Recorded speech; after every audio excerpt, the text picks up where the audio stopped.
तो कहानी की शुरुआत होती है फिलीपींस की एक सिटी कैलोकैन से, जहां पर एक लेडी ने अपनी ही बच्ची को होस्टेज बनाया हुआ था। उस पर गन तान रखी थी। उस लेडी के घर के आसपास कई लोग इकट्ठा हो रखे थे, लेकिन कोई भी उस लेडी के करीब नहीं जा रहा था, क्योंकि अगर वो करीब जाते तो वो लेडी बच्ची को शूट कर देती। और इसी बीच हम विवियन नाम की एक इन्वेस्टिगेटिव जर्नलिस्ट रिपोर्टर को देखते हैं, जो कि इस पूरे दृश्य को अपने कैमरा में कैद करना चाहती थी और उसकी एक बड़ी खबर बनाना चाहती थी। विवियन के साथ उसका कैमरामैन बेंजी भी था। विवियन बेंजी को लेकर अंदर जाने की बात करती है। वो सोचती है कि वो पीछे के दरवाजे से जाकर ये सब कवर करेगी, और ये सब विवियन फेम के लिए कर रही थी। लेकिन बेंजी जो होता है वो इस चीज के लिए मना कर देता है, ये कहते हुए कि वो ज्यादा पास नहीं जा सकते, क्योंकि इससे बच्ची की जान को खतरा हो सकता था। लेकिन विवियन कहाँ सुनने वाली थी, वो तो बस फेम के चक्कर में थी। वो बेंजी से कैमरा लेकर अब अकेले ही घर के अंदर चली जाती है और रिपोर्टिंग करने लगती है। लेकिन अंदर जाकर वो गौर करती है कि वो घर उसी के घर की तरह लग रहा था, और अंदर उसे कमरे के अंदर वो लेडी मिलती है जो कि अपनी बच्ची को पीट रही थी। और तभी कमरे का दरवाजा अचानक बंद हो जाता है।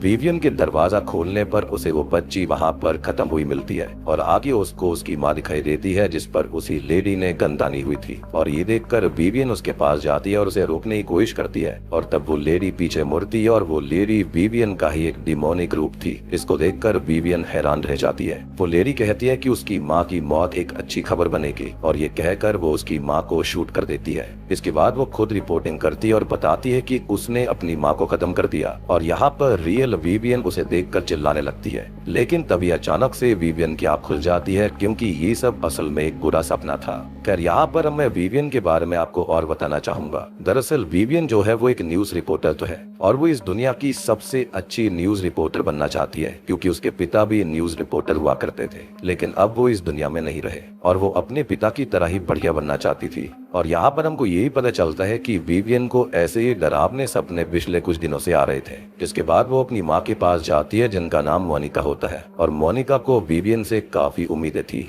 विवियन की माँ एक रेस्टोरेंट चलाती है, और इसी बीच विवियन को लेने न्यूज चैनल वाली बहन आ जाती है, और यहाँ पर उनके चैनल का नाम अनटोल्ड होता है, और इस मूवी का नाम भी अनटोल्ड ही है। खैर, हम विवियन के असिस्टेंट्स तो देखते हैं, जिनके नाम लुइस और जैस्पर हैं। अब विवियन उन दोनों के ऊपर देरी से आने के लिए चिल्लाने लगती है, जिसके बाद वो लोग जाते हैं न्यूज रिपोर्टिंग करने के लिए, जहाँ पर हम विवियन को वैन में देखते हैं, जो कि अपने पिता के साथ अपनी पुरानी वीडियो देख रही होती है। अब वो लोग तैयारी करते हैं रिपोर्टिंग करने की, कि इसी बीच विवियन के पास एक लेडी आती है, जो कि उसे अपना ब्रेसलेट पहना देती है, और उससे कहती है कि वो डरावने सपने देखती है ना। ये सुनकर विवियन पूछती है कि वो उसके नाइटमेयर्स के बारे में क्या जानती है। तब वो लेडी कहती है कि उसने सच को दफन कर दिया है, और ये सबके सामने आना जरूरी है, और अब से वो उन सबको देखने लगेगी जो कि मारे गए थे। ये सुनकर विवियन को कुछ भी समझ में नहीं आता, और अब वो लेडी विवियन को पीछे मुड़ने के लिए कहने लगती है, और जब वो पीछे मुड़ती है तो वो देखती है एक लड़की को, और उसको देखकर वो हैरान रह जाती है। वहाँ पर पूरी जगह पर सभी लोग गायब हो गए थे। अब वहाँ विवियन और उस लड़की के अलावा एक काली बिल्ली भी थी, कि तभी जैस्पर विवियन को आवाज लगाता है, जिससे विवियन होश में आती है, और यहाँ विवियन अचानक से खोसी गई थी। खैर, लुइस बताती है कि जिस आदमी को उसने सीमेंट मैसेकर में पकड़वाया था, जिसका नाम अर्नेस्टो मोलागे था, वो अब आजाद हो चुका है, मतलब कि जेल से छूट चुका है। और ये सुनकर विवियन थोड़ा सा परेशान हो रहे थे, क्योंकि अब वो उसके पीछे आ सकता था। इसी बीच उनकी बॉस सिल्विया व कॉल उनके पास आता है, जो कि उनको ऑफिस बुलाती है। इसके बाद ये लोग ऑफिस जाते हैं, जहाँ पर सिल्विया उनको ये बताती है कि अर्नेस्टो छूट गया है, और अर्नेस्टो जो उस मैसेकर में शामिल था, दरअसल कुछ इनफॉर्मल सेटलर्स मिलकर एक कंस्ट्रक्शन साइट के अगेंस्ट हो गए थे, जो कि कंपनी के अंदर था। उस कंपनी का नाम केटलैंड डेवलपमेंट था, लेकिन जो अर्नेस्टो था वो साइट का सिक्योरिटी गार्ड था। इसने कि उन किलर्स को अंदर कंस्ट्रक्शन साइट पर घुसा दिया था। इस वजह से उन लोगों ने उन प्रोटेस्टर्स को मार दिया। इसके बाद पुलिस ने उन किलर्स के साथ उसे भी पकड़ लिया था, लेकिन लैक ऑफ एविडेंस की वजह से अर्नेस्टो को 3 साल बाद छोड़ा जा रहा है। यानी कि ये सबूत नहीं मिल पाया था कि अर्नेस्टो इन सब में शामिल था। और सिल्विया फैसला करती है कि अर्नेस्टो का इंटरव्यू विवियन लेगी, क्योंकि विवियन एक लौती ऐसी रिपोर्टर थी जिसने मैसेकर साइट का वीडियो बनाया था। लेकिन विवियन इसमें दोबारा नहीं बढ़ना चाहती थी। वो अर्नेस्टो का इंटरव्यू लेना तक नहीं चाहती थी, और ये बात वो सिल्विया को बताती भी है। लेकिन सिल्विया यहाँ पर उससे पूछ नहीं रही थी, मतलब कि उससे इंटरव्यू लेना ही पड़ता। बेसिकली बॉस के ऑर्डर्स थे, और ये उसके करियर के लिए काफी इम्पोर्टेंट भी था। खैर, अब विवियन के पास कोई रास्ता नहीं बचता, इसलिए वो हाँ कर देती है, लेकिन इसके लिए वो काफी स्केप्टिकल थी। खैर, अब सिल्विया उसे पास बुलाती है, और इसी बीच लुइस विवियन को वही सेम ब्रेसलेट देती है। दरअसल दरअसल विवियन ने उस ब्रेसलेट को फेंक दिया था। विवियन पूछती है कि ये उसे कहाँ पर मिला। इस पर वो बताती है कि ये उसे अलेन नाम की एक लड़की ने उसे देने के लिए कहा था। और ये सुनकर विवियन काफी घबरा जाती है, जैसे कि ये नाम उसने पहले कहीं पर सुन रखा हो। खैर सिल्विया विवियन से कहती है कि वो उसी तरह से काम करे जैसे वो बेंजी के साथ करती थी। और हमको पता चलता है कि बेंजी विवियन के साथ ही काम करा करता था, लेकिन कुछ रीजंस की वजह से उसने काम छोड़ दिया और उसके काम छोड़ते ही विवियन का डाउनफॉल स्टार्ट हो गया था। यहाँ पर तभी हमें एक फ्लैशबैक दिखाया जाता है जहाँ पर हम बेंजी को देखते हैं, क्योंकि विवियन के साथ था। और हमको पता चलता है कि विवियन और बेंजी एक दूसरे को पसंद करते थे, लेकिन बाद में उनके बीच कुछ ऐसा हो गया था जिस वजह से वो दोनों अलग हो गए। बेंजी ने कैमरामैन का काम तक छोड़ दिया था और ऑफिस वर्क ले लिया। अब सीन चेंज होता है जहाँ पर विवियन बेंजी के लिए स्पैगेटी बनाकर ले जाती है। वो उसके ऑफिस में नॉक करती है, जहाँ पर वो उसको ये बताती है कि उसने अर्लीन को देखा है। ये सुनकर बेंजी कोई जवाब नहीं देता और वो विवियन से बात तक नहीं करना चाहता था। इसके बाद विवियन स्पैगेटी वहाँ पर रख कर जाने लगती है, लेकिन हम देखते हैं कि बेंजी जो होता है वो विवियन की बनाई हुई स्पैगेटी को फेंक देता है। और ये देखकर विवियन को काफी बुरा लगता है, यानी कि कुछ तो ऐसा हुआ था पास्ट में जिसकी वजह से बेंजी का मन विवियन से पूरी तरह से खट्टा हो गया था। अब यहाँ से सीन बदलता है जहाँ पर विवियन एक मिडनाइट क्लब में आती है, जहाँ पर एक खतरनाक मोलेस्टेशन हुआ था। बहुत ही गंदी चीज हुई थी। वहीं पर दो लड़के भी होते हैं जिन्होंने ये असॉल्ट होते हुए देखा था, लेकिन इसे रोकने के बजाय उन्होंने वीडियो बनाई थी और उन्हीं दो लड़कों का विवियन इंटरव्यू लेगी। खैर अब यहाँ पर लुइस लेट थी, इसलिए वो लोग लुइस के बिना ही इंटरव्यू चालू कर देते हैं। विवियन उन लड़कों से पूछती है कि उन्होंने ये सब क्यों नहीं रोका, जिस पर वो लड़के कहते हैं कि उन्होंने इसकी वीडियो बनाई ताकि वो इसको सोशल मीडिया पर डाल सके, लेकिन इस वीडियो के बाद वो लोग टिकटॉक से सस्पेंड हो गए हैं। अब विवियन उन लड़कों से ये पूछती है कि उन्होंने ये सब रोका क्यों नहीं। इस पर वो लड़के कहते हैं कि उन्होंने इसकी वीडियो बनाई थी ताकि वो इसको सोशल मीडिया पर वायरल करेंगे, लेकिन इस वीडियो को अपलोड करने के बाद टिकटॉक से उनको सस्पेंड कर दिया गया। अब यहाँ पर विवियन उन्हें कोसने लगती है कि उन्होंने ये चीज होने से क्यों नहीं रोकी, वो चाहते तो विक्टिम को बचा सकते थे। इस पर वो लड़के कहने लगता है कि वो ये सब कहने से पहले खुद के गिरेबान में झांक कर देख ले। और तभी अचानक से उन लड़कों के हाव भाव बदल जाते हैं और यहाँ पर वो ये कहते हैं कि वो और विवियन एक जैसे हैं। और क्या उस समय विवियन को गिल्टी फील नहीं हुआ था। और यहाँ पर अचानक से सारे लोग गायब हो गए थे और विवियन उन लड़कों के साथ अकेली थी और उनमें से एक लड़का एक मॉन्स्टर फॉर्म ले लेता है। इसको देखकर विवियन बहुत डर जाती है, लेकिन असल में विवियन ये सब खाली हेलुसिनेट कर रही थी और वो तो उन्हीं लड़कों के सामने वैसे ही बैठी थी। खैर अब सीन बदलता है जहाँ पर विवियन उस इंटरव्यू को देख रही होती है अपने ऑफिस के अंदर, जिसके बाद हम विवियन के कंप्यूटर के अंदर एक स्पेसिफिक फोल्डर को देखते हैं जिसके अंदर कुछ वीडियोस मौजूद थी। खैर उसे तभी कुछ आवाज आती है और वो उठकर चेक करने लगती है, लेकिन तभी उसे अपने कंप्यूटर के पास एक बिल्ली मिलती है जिसको वो हरा रही थी, लेकिन वो उसे स्क्रैच करके भाग जाती है। इसके बाद विवियन कंप्यूटर के सामने बैठकर उस स्पेसिफिक फोल्डर को खोलती है जिसके अंदर एक वीडियो सीमेंट मैसेकर की थी। वो उस वीडियो को देखने लगती है जिसके अंदर विवियन दूर से उन विक्टिम्स को शूट कर रही थी जो कि जिंदा थे, लेकिन वहां पर वो किलर्स मौजूद थे जो कि उन्हें शूट करके वहां से भाग जाते हैं। अब उन विक्टिम्स में से एक लेडी जो होती है वो कैमरा की तरफ देखकर कुछ चैंटिंग करने लगती है और ये क्लिप देखकर विवियन हैरान रह गई थी क्योंकि उस समय ऐसा कुछ नहीं हुआ था। अब तभी उस कंप्यूटर की स्क्रीन से एक हाथ बाहर आता है जो कि विवियन का गला पकड़ लेता है। और यहाँ पर आप नोटिस करो जैसा कि इन लड़कों ने विक्टिम्स के साथ किया, यानी कि वहाँ पर खाली वीडियो शूट कर लिया, इस चीज को रोका नहीं, तो सेम चीज विवियन ने भी करी थी। और यही चीज शायद से इन लड़कों के डिमोनिक फॉर्म या फिर हेलुसिनेशन जो थे वो विवियन को बताने की कोशिश कर रहे थे कि वो भी बिल्कुल सेम है। अब जैसे ही ये सब होता है तो विवियन इससे काफी डर जाती है, लेकिन ये सब उसका खाली हेलुसिनेशन था। अब इसी बीच उसे दोबारा कुछ आवाज आती है और विवियन चेक करती है। तभी उसके सामने कुछ स्पिरिट्स आती हैं जिन्हें देखकर विवियन डर कर दीवार के पास चली गई थी, लेकिन तभी दीवार से दो हाथ आकर उसको पकड़ लेते हैं। इससे डर के मारे वो चिल्लाने लगती है, लेकिन तभी सिक्योरिटी गार्ड वहाँ पर आता है और सब कुछ नॉर्मल था। अब अगले दिन विवियन अपने आप को तैयार करती है और नेस्टो का इंटरव्यू लेने के लिए वो उस जगह पर जाती है जहाँ पर उसका इंटरव्यू होने वाला था कि तभी उसे अपनी पॉकेट के अंदर कुछ महसूस होता है। वहाँ पर उसके पास वही ब्रेसलेट था और वो उस ब्रेसलेट को लुइस को दे देती है और उसको फेंकने के लिए कहती है। खैर तभी हम विवियन के पीछे एक लड़की को देखते हैं जो कि वही चैंटिंग बड़बड़ा रही थी जो कि उस वीडियो के अंदर उस विक्टिम वाली लेडी ने विवियन के कैमरा की तरफ देखकर बोला था। खैर थोड़ी देर के बाद में ये लड़की विवियन के पास जाती है जहाँ पर वो उसे बताती है कि वो अमेंडा है और वो टेरेसा की बेटी है जो कि उस मैसेकर के अंदर खत्म हो गई थी। और यहाँ पर हमको पता चलता है कि अमेंडा उसी लेडी की बेटी बताती है जिसने की वो चैंटिंग बोली थी। अब अमेंडा विवियन से कहती है कि उसे उम्मीद है कि विवियन अर्नेस्टो से उसका जुर्म कन्फेस करवा लेगी। विवियन कहती है कि उसे कोर्ट ने रिलीज किया है तो वो उसमें क्या ही कर सकती है। इस पर अमेंडा कहती है कि वो मर्डरर है और उसे उसकी माँ ने खुद ये बात बताई है। इस पर विवियन कहती है कि वो उसे कैसे बता सकती है जबकि वो तो उसी साइट पर ऑन द स्पॉट खत्म हो गई थी। जिस पर अमेंडा कहती है कि उसने उसे खुद बताया है और वो जल्दी उसको भी मिलेंगी। इसके बाद सीन चेंज होता है जहाँ पर विवियन अर्नेस्टो का इंटरव्यू लेने लगती है और वो उससे सवाल जवाब करती है और उससे पूछती है कि जिन्होंने ये मैसेकर किया वो 3 लोग थे और उनके साथ में वो भी था क्योंकि उसने ही उन दोनों को अंदर आने दिया था। लेकिन इस बात पर अर्नेस्टो ये कहने लगता है कि वो दोनों जो कंस्ट्रक्शन साइट पर आए थे उसको थोड़ी मालूम था कि वो किलर्स हैं और इस बात का उसे बेहद अफसोस भी है। अब अर्नेस्टो जो होता है वो विवियन को ताना मारते हुए ये कहता है कि इन सब में एक और पर्सन है जो कि बहुत ही ज्यादा फेमस हो चुका है और वो विवियन को ताना मार रहा था। और अब यहाँ अर्नेस्टो की बातें अजीब सी हो जाती है। वो उसे कहने लगता है कि अब फाइनली वो उन्हें देख सकती है ना। और ये सुनकर विवियन उससे पूछती है कि वो कौन लोग है जिसको वो देख रही है।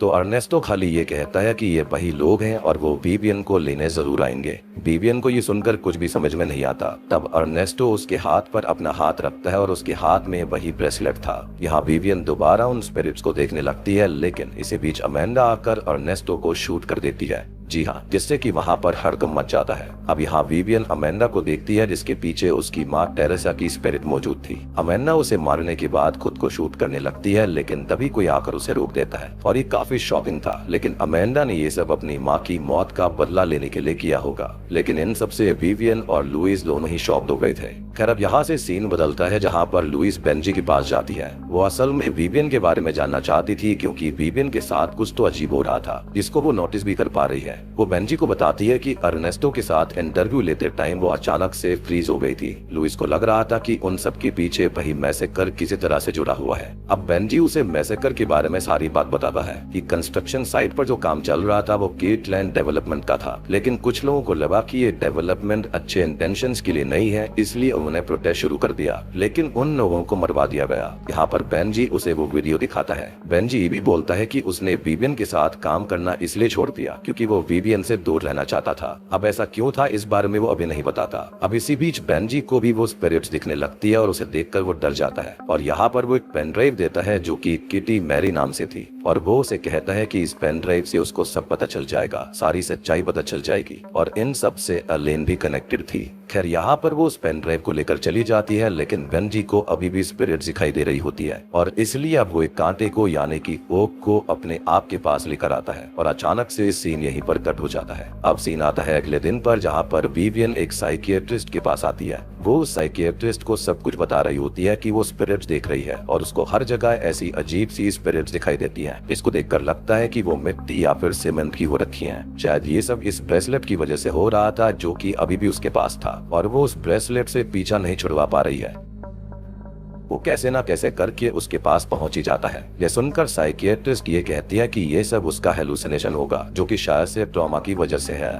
लेकिन विवियन जो थी वो ये सब रियल में देख पा रही थी और हमने भी ऐसा गौर किया था। तभी विवियन अपने पास एलेन की आत्मा को देखती है जिसके हाथों में बिल्ली थी। अब यहाँ पर ये देखकर वो साइकियाट्रिस्ट को पूरी बात बताने लगती है और यहाँ पर तभी सीन फ्लैशबैक में जाता है जब विवियन सिर्फ इंटर्नशिप में थी और उसको जॉब की बहुत ही ज्यादा नीड थी। अब एक दिन विवियन को पता चलता है कि उसकी माँ के अंदर एक ट्यूमर है जिसका इलाज जरूरी है लेकिन विवियन के पास सर्जरी के लिए पैसे नहीं थे और उसके पास एक ही रास्ता था और वो था इन्वेस्टिगेटिव जर्नलिस्ट बनना। लेकिन फिलहाल वो वहाँ पर इंटर्न थी। अब अगले दिन वो ऑफिस जाती है जहाँ पर एलेन मौजूद थी जो कि उसके बॉस से बात कर रही थी। अब बॉस ये बताती है कि खाली एक ही पोजीशन खाली है तो एलेन या फिर विवियन में से कोई सिर्फ एक ही वहाँ पर परमानेंट हो सकता है। बॉस का ये कहना था कि उनमें से अगर कोई भी अच्छी रिपोर्टिंग कर लेकर आएगा तो वो यहाँ पर रह सकता है और ये सारी चीजें विवियन ने सुन ली थी और वो स्ट्रेस में आ जाती है क्योंकि विवियन हार्ड वर्किंग तो थी लेकिन उसके पास कंटेंट की कमी होती है। अब सीन बदलता है जहाँ पर विवियन एलेन से बात करने जाती है। एलेन उससे ये कहती है कि अगर वो अच्छे और यूनिक आइडियाज लेकर आएगी तो बेटर होगा और एलेन जो होती है वो विवियन को दोस्त मानती थी और उसे काफी अच्छे से ट्रीट भी कर रही होती है। खैर एलेन उसे अपने आइडिया के बारे में बताती है। वो बोलती है कि उसे उसकी मेड से ये पता चला है कि पास के रेस्टोरेंट के अंदर कुक बिल्ली का मीट पका रहे हैं और इसी चीज को वो कवर करेगी और ये एक एक्सक्लूसिव न्यूज बन सकती है। अब सीन रात की तरफ आता है और विवियन के पास कोई भी आइडिया नहीं था लेकिन उसे एलेन का आइडिया पसंद आ चुका था या फिर ये कहें कि आइडिया चुराना। वो उसकी आइडिया को चोरी करने का प्लान बनाती है और वो अपने पड़ोस की बच्ची की पालतू बिल्ली को पकड़ लेती है और कैमरा ऐसे लगाती है कि जैसे वीडियो चुपके से कोई शूट कर रहा हो। और अब इसके बाद वो अपने फेस को बिना दिखाए बिल्ली को काट कर खुद ही कुक कर देती है और ये सब रिकॉर्ड करके वो अगले दिन बॉस को दिखाती है, ये बोलते हुए कि ये एक रेस्टोरेंट का वीडियो है और उसने ये वीडियो चुपके से बनाया था। ये देखकर बॉस काफी खुश होती है और उसे हायर कर लेती है, लेकिन ये सारी बातें एलेन को भी पता चल गई थी। वो ये सारी बातें चुप कर सुन रही थी और वो उससे बिल्कुल भी खुश नहीं होती। खैर अब सीन चेंज होता है जहाँ पर विवियन ने अपनी माँ की सर्जरी करवा दी थी, लेकिन थोड़ी देर बाद वहाँ पर वो पड़ोस की बच्ची आती है जो कि विवियन से उसकी बिल्ली के बारे में पूछ रही थी। वो ये कहती है कि उसने उसकी बिल्ली को हर्ट किया है। तब विवियन उसे कहती है कि इस बारे में उसे कुछ नहीं पता, यानी कि विवियन ने करियर की स्टार्टिंग से ही सेल्फिश नेचर को अपनाया था और वो फेमस होने के लिए कुछ भी कर सकती थी।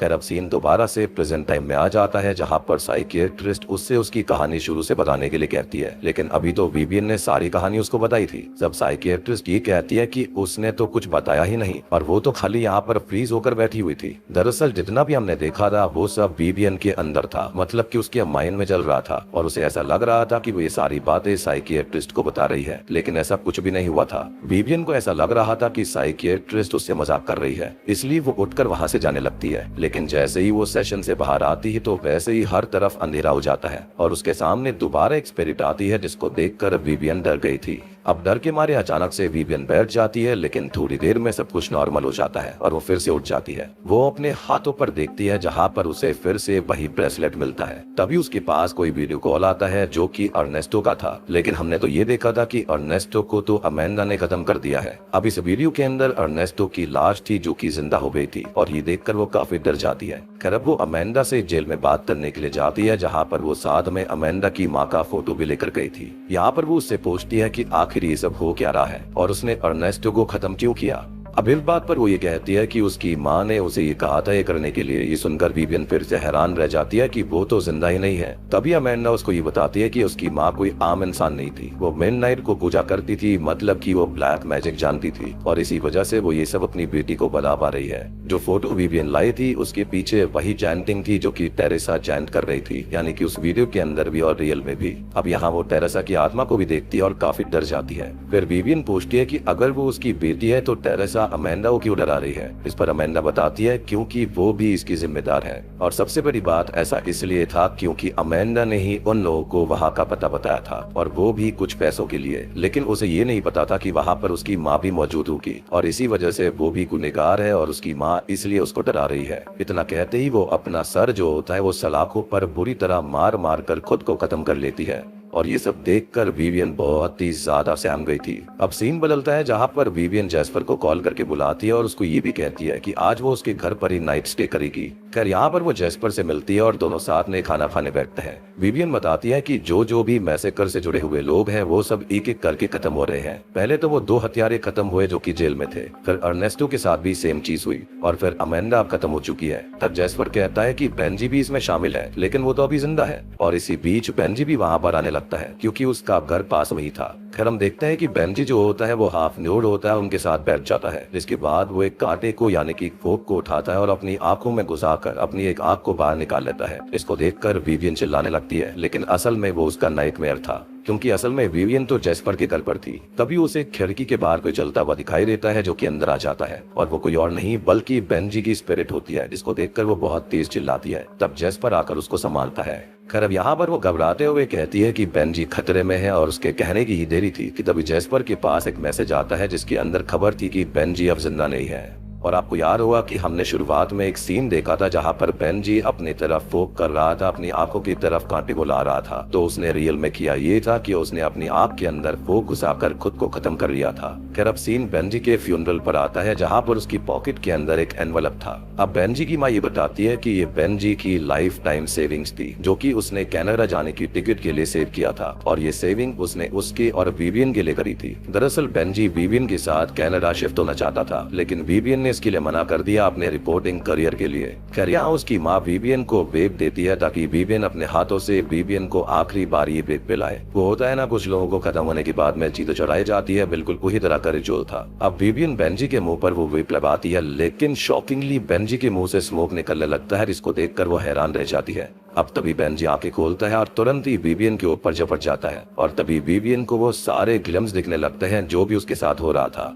इसके बाद विवियन को उठाया जाता है कि मतलब विवियन दोबारा सपना देख रही थी और उसके साथ यह बहुत ही ज्यादा होने लगा था और ये सब कुछ उसी शार्प ब्रेसलेट की वजह से हुआ था जो कि वो लेडी उसको देकर गई थी। इनफैक्ट इस हद तक दिक्कत हो चुकी थी कि यहाँ विवियन के लिए तय कर पाना मुश्किल था कि क्या सपना है और क्या हकीकत है। अब अगले सीन में विवियन को उसकी बॉस सिल्विया अपने पास बुलाती है जहाँ पर सिल्विया के साथ में लुइस थी। लुइस सिल्विया को एक्सपोज करती है वो वीडियो दिखाकर जिसके अंदर उसने उस कैट को खुद खत्म किया था और सिल्विया इस चीज से खुश नहीं थी कि उसने पोजीशन पाने के लिए झूठ कहा। यहाँ सिल्विया पूछती है कि क्या इसके बाद उसमें और एलेन में लड़ाई हुई थी, लेकिन यहाँ विवियन कुछ भी बताना नहीं चाहती थी। तभी अचानक से हम एक फ्लैशबैक देखते हैं जिसमें एलेन विवियन से लड़ने आती है क्योंकि उसने उसी का एरिया चुरा लिया था और पोजीशन पाली थी। अब यहाँ पर एलेन कहती है कि वो विवियन को एक्सपोज करेगी, लेकिन इसी बीच लड़ाई में होता यह है कि एलेन को धक्का लग जाता है जहाँ पर उसके ऊपर एक बस चढ़ जाती है जिससे कि एलेन वहीं पर खत्म हो गई थी। और अब आपको समझ में आया होगा कि यही रीजन था कि एलेन की स्पिरिट बार बार विवियन के पीछे पड़ी हुई थी। अब वापस से सीन प्रेजेंट टाइम में आ जाता है जहाँ पर विवियन सिल्विया से मना करती है कि उसे इस बारे में कुछ नहीं पता, लेकिन जब विवियन को होश नहीं था तो हम देख पाते हैं कि उसने सब कुछ सिल्विया को बता दिया था। यानी कि एक कर्स ऐसा है जहाँ पर इंसान को पता ही नहीं चलता कि वो क्या बोलने वाला है या फिर क्या नहीं बोलने वाला। यानी कि एलेन की मौत के बारे में जो कहानी वो बता रही थी, जो कि हमने फ्लैशबैक के जरिए देखी, वो सब कुछ विवियन अपनी बॉस के सामने लुइस के सामने बता चुकी थी और उसे इस बात की भनक तक भी नहीं लगती। खैर अब इस बात पर गुस्सा होकर सिल्विया जो होती है वो विवियन को सस्पेंड कर देती है। अब हम विवियन को अपने घर पर देखते हैं जहाँ पर उसकी माँ काफी ज्यादा उदास थी। यहाँ पर वो दोनों बातें करने लगते हैं और बातें विवियन के पिता के बारे में हो रही थी कि वो कितने अच्छे थे, लेकिन तभी विवियन की माँ मोनिका उसको सब कुछ सच्चाई बताती है। वो ये बताती है कि उसके पिता अच्छे नहीं थे बल्कि एक करप्ट जर्नलिस्ट थे और वो पॉलिटिशियंस के साथ मिले हुए थे और उनकी मौत किसी हादसे की वजह से नहीं हुई थी बल्कि किसी ने उनको खत्म कर दिया था और वो कौन था किसी को आज तक पता नहीं चला, लेकिन हो सकता है कि वो उन्हीं में से एक होगा जिसके साथ विवियन के पिता ने कभी धोखा किया होगा, यानी कि करप्शन के चलते। मतलब कि आज तक विवियन जो कुछ भी अपने पिता के बारे में समझती थी वो सब कुछ झूठ था। बट तभी अचानक से बातों ही बातों में विवियन की माँ बेंजी की स्पिरिट में परिवर्तित हो जाती है जिसको देखकर वो डर गई थी, लेकिन वहाँ पर जेस्पर बैठा हुआ था और यहाँ पर ये क्लियर हो जाता है कि विवियन बिल्कुल भी होश में नहीं थी। वो जो देख रही थी वो रियल था ही नहीं, जैसा उसको दिख रहा था वैसा बिल्कुल नहीं था और वो इतनी देर से जेस्पर से ही बात कर रही थी और उसे लग रहा था कि वो अपनी माँ मोनिका से बात कर रही है। बेसिकली यहाँ पर हो ये रहा था कि उस लेडी के दिए हुए कर्स्ड ब्रेसलेट की वजह से जो लोग खत्म हुए थे इस हादसे के अंदर, उनकी स्पिरिट उसको सच्चाई दिखा रही थी कि उसका पिता कैसा था और वो कैसी है। अब यहाँ जेस्पर जो था उसको ये बात पता थी कि विवियन के साथ ये अजीब चीजें तब से घटित हो रही है जब से उस लेडी ने विवियन को वो ब्रेसलेट दिया है। जेस्पर बताता है कि उसने इस लेडी के बारे में पता कर लिया है जो कि उसी सीमेंट मैसेकर के विक्टिम्स में से एक की माँ है और इसी लेडी का नाम डायना था। अब ये बात जानकर दोनों ही डायना को ढूंढने निकल जाते हैं जहाँ पर उन्हें डायना अपनी बेटी की कब्र पर मिलती है जो कि अक्सर वहाँ पर आती रहती थी। विवियन आकर उसे इस कर्ज को हटाने के लिए कहती है और ये सुनकर डायना उस पर झपट जाती है और ये कहती है कि आखिरकार क्यों वो ऐसा करेगी, क्यों वो इस श्राप को हटाएगी, क्योंकि उसने ही सब कुछ किया है, वो इसकी जिम्मेदार है। वो कहती है कि वही उसकी बेटी की कातिल है और जो कुछ उसके साथ हो रहा है वो ये सब कुछ डिजर्व करती है। यहाँ पर वो उसको बहुत सारी बातें सुना रही थी, लेकिन ये सब विवियन के दिमाग में ही था। डायना ने तो उसको टच भी नहीं किया था, ना ही कुछ कहा था। खैर अब वो होश में आती है और डायना को फिर से कर्ज हटाने के लिए कहती है, लेकिन डायना उसकी बात नहीं मानती। अब वही पास में ही एक कब्र खोदी हुई थी और डायना उसे उसके अंदर धक्का दे देती है, जिसके बाद विवियन के सामने कई सारी स्पिरिट्स आकर उसको डराने लगती हैं, जो कि पास्ट के विक्टिम्स थे, यानी कि सीमेंट वाले केस में।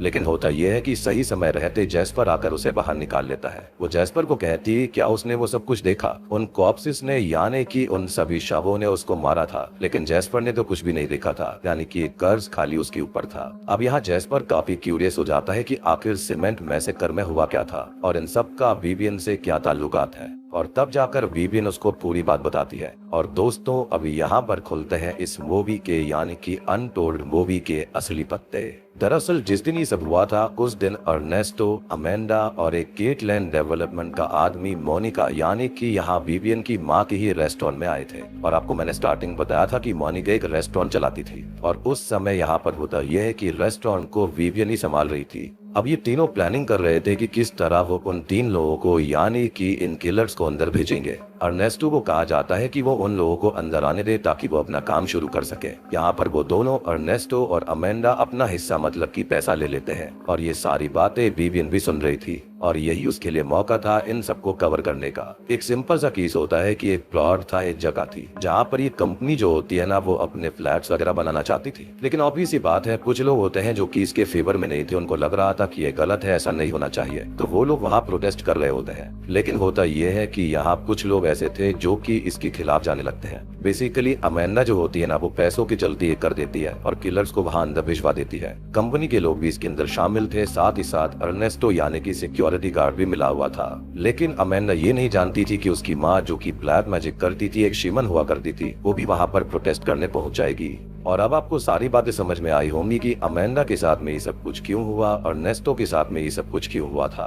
और बात रही विवियन की, तो इन सबको कवर करना चाहती थी, फेमस होना चाहती थी, इसलिए वो ये सारी बातें बेंजी को बताती है और बेंजी और वो दोनों रात में ही केट लैंड डेवलपमेंट साइट पर आ जाते हैं जहाँ पर ये कंस्ट्रक्शन चल रही थी। जहाँ पर आते वक्त बेंजी उससे पूछता भी है कि क्या उसने पुलिस को कॉल किया, जिस पर वो उसे हाँ कर देती है। लेकिन असल में हुआ ये था कि विवियन ने पुलिस को कॉल किया ही नहीं था। बेंजी चाहता था कि वो उन लोगों को बचा ले, लेकिन विवियन इसको कवर करना चाहती थी। अब थोड़ी देर के बाद में ये लोग उन प्रोटेस्टर्स को एक गड्ढे में डालकर उन पर सीमेंट डालने लगते हैं, बेसिकली बातों को दबा रहे थे। अब ये सब बेंजी नहीं देख पा रहा होता है, तो वो विवियन से फिर से पूछता है कि पुलिस कब आएगी। तब विवियन बता देती है कि उसने पुलिस को बुलाया ही नहीं था। और ये सुनकर बेंजी विवियन के ऊपर गुस्सा करने लगता है और तभी उनसे आवाज हो जाती है और वो किलर जो होते हैं वो उन लोगों को मार डालते हैं और भाग जाते हैं। ये देखकर बेंजी भी वहां से चला गया था क्योंकि वो गिल्ट में था और वो चाहते तो उनको बचा सकते थे। और अब आपको समझ में आया होगा कि उस क्लब के अंदर जब विवियन उन दो लड़कों का इंटरव्यू लेने गई थी तो उन्होंने रिवर्स में क्यों कहा था कि वो भी गद्दार है, वो भी उनको बचा सकती थी। तो यहाँ पर क्या हुआ था आप समझ सकते हो, यानी कि विवियन सबको बचा सकती थी, लेकिन फेमस होने के लिए, स्टोरी को करने के लिए उसने यहाँ पर पुलिस को नहीं बुलाया और इन सब चीजों का खामियाजा वो यहाँ पर भुगत रही थी।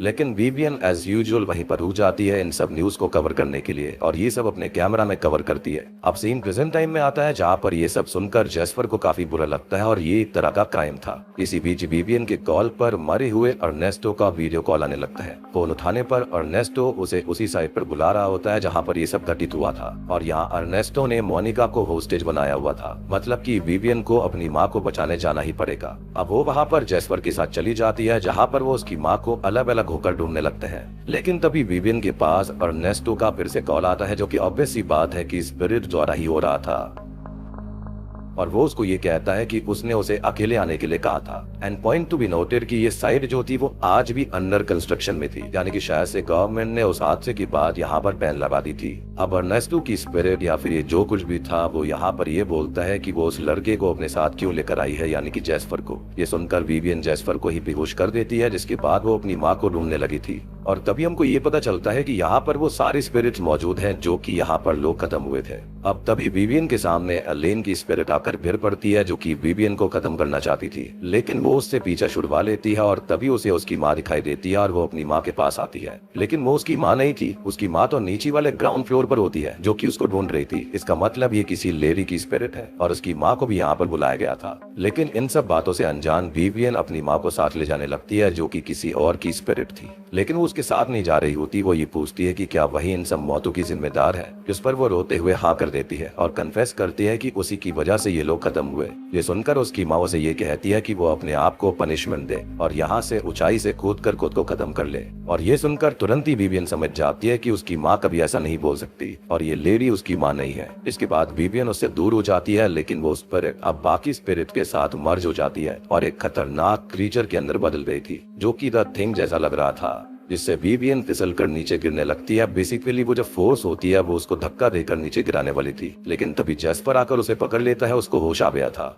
लेकिन होता यह है कि जेस्पर की पकड़ छूट रही होती है और उसके हाथ में विवियन का वो ब्रेसलेट ही रह गया था जो कि शापित था और नीचे गिरते टाइम विवियन जेस्पर को थैंक यू बोलती है क्योंकि उसने उससे वो ब्रेसलेट ले लिया था। अब विवियन जो होती है वो दूसरे फ्लोर से नीचे आकर गिर जाती है। वहां पर उसके सर पर काफी चोट आई थी, खून भी बह रहा था और विवियन को ये सब देखते हुए अपने पास्ट के लम्हे, बचपन के लम्हे याद आते हैं जो कि उसके और उसके पिता के थे, जहाँ पर हम क्लियरली देख पाते हैं कि उसके पिता काफी टेंशन में थे क्योंकि वो जानते थे कि वो करप्ट है और उनके साथ कभी भी कुछ गलत हो सकता है। इनफैक्ट वो खुद कभी नहीं चाहते थे कि यहाँ पर जो विवियन है वो उसकी तरह रिपोर्टर बने, लेकिन विवियन हमेशा से अपने पिता को ही एडमायर करती थी, उनको आइडल मानती थी। लेकिन अल्टीमेटली सच्चाई यही थी कि उसके पिता भी करप्ट थे और विवियन ने भी सेम काम किया। खैर यहाँ मोनिका और जेस्पर उसके पास आते हैं और यहाँ पर ये सीन कट हो जाता है। वो दोनों काफी चिंतित थे। अब सीन बदल चलता है जहाँ पर हम विवियन की फोटो उसके गुजरे हुए पिता की फोटो के पास को देख पाते हैं और एक पल को तो हमको ऐसा लगता है कि जैसे वो खत्म हो गई, लेकिन हम देखते हैं कि वो जिंदा थी। उसकी माँ उसके पास आती है कि तभी जैस्पर भी वहाँ पर उसके लिए फ्लावर्स लेकर आता है। अब मोनिका ये कहती है कि उसने अपनी फोटो अपने पिता के पास क्यों रखी हुई है, इससे लोगों को ये लगेगा कि वो जिंदा नहीं है, और तभी वो फोटो वहां से हटा देती है। अब तभी खबरों के अंदर हम लुइस को देख पाते हैं जो कि हमेशा से ही विवियन की जगह लेना चाहती थी। वो न्यूज रिपोर्ट कर रही होती है जहां पर अब उसने विवियन की जगह ले ली है और खबर में ये चल रहा था कि विवियन ही सीमेंट मैसेकर की वजह थी। वो चाहती वो सबको बचा सकती थी और यहाँ पर ये सब कुछ विवियन देख रही होती है काफी सैड सी हो जाती है। हम नोटिस करते हैं कि जैस्पर और विवियन साथ बैठे हुए थे और विवियन की माँ मोनिका सबको बता रही होती है कि यहाँ पर जो न्यूज के अंदर लड़की है उसको सब कुछ बताने वाली उसकी बेटी विवियन ही है और सारी चीजें विवियन ही सबको बताया करती थी और वो जल्दी ही फिर से स्टार रिपोर्टर बन जाएगी।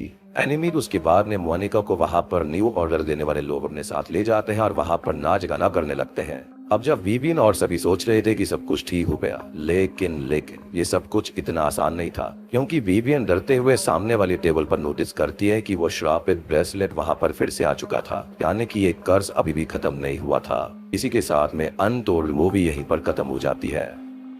तो दोस्तों ये थी फिलीपींस की तरफ से एक बेहतरीन हॉरर साइकोलॉजिकल मूवी, या फिर ये कहें कि हॉरर साइकोलॉजिकल सुपरनैचुरल मूवी, जो कि काफी इंटरेस्टिंग है।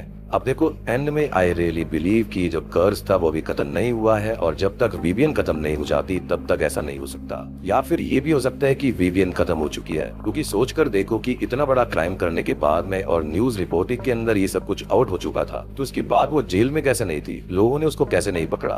अब या तो कोई सोर्स वगैरह लगाकर उसका नाम हटा दिया गया था कि भाई हमने तो उसको हटा ही दिया है, जिसके चलते उसका नाम नहीं आया, या फिर लैक ऑफ एविडेंस की वजह से ऐसा हुआ होगा, क्योंकि कोई भी सबूत वहाँ पर बचा ही नहीं था, एटलीस्ट कोई गवाह नहीं था। वीडियो जरूर थी लेकिन पता नहीं कि पब्लिकेशन उसको आउट करना चाहेगी या फिर नहीं करना चाहेगी। बट आई श्योरली बिलीव कि एंड में उस ब्रेसलेट का होना यही दर्शाता है कि विवियन वाज नॉट अलाइव, क्योंकि अगर वो जिंदा होती तो पक्का उसको क्राइम के चलते जेल भेजा जाता, क्योंकि ये बहुत बड़ा क्राइम उसने किया था। अब देखो इन दोनों में से कोई भी केस हो, लेकिन इतना तो पक्का है कि वो जिंदा तो नहीं बचेगी। अब हो सकता है कि ये स्पिरिट्स उसको परेशान कर करके खुद ही खत्म कर देंगी, या फिर यहाँ पर विवियन खुद को ही खत्म कर ले।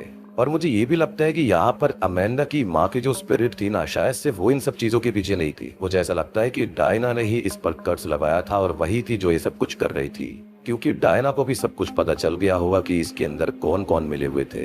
इनफैक्ट आपको याद होगा कि एक मूवी आई थी ड्रैग मी टू हेल, जो कि आज तक की one of the best horror movies में से एक है। उसके अंदर लामिया वाला कर्ज था जो कि उस लेडी ने एक लड़की के ऊपर डाल दिया था, तो यहाँ पर ये कर्ज बिल्कुल लामिया के कर्ज जैसा ही है। एंड हो भी सकता है कि ये लामिया डीमन ही हो जो कि यहाँ पर इन सबको खत्म कर रहा था। और बाकी सारी चीजें मैंने आपको ऑलरेडी समझा दी है, सारी की सारी थ्योरीज आपको बता दी है, और मुझे ऐसा लगता है कि one of the best Filipino horror psychological supernatural movie में से एक है।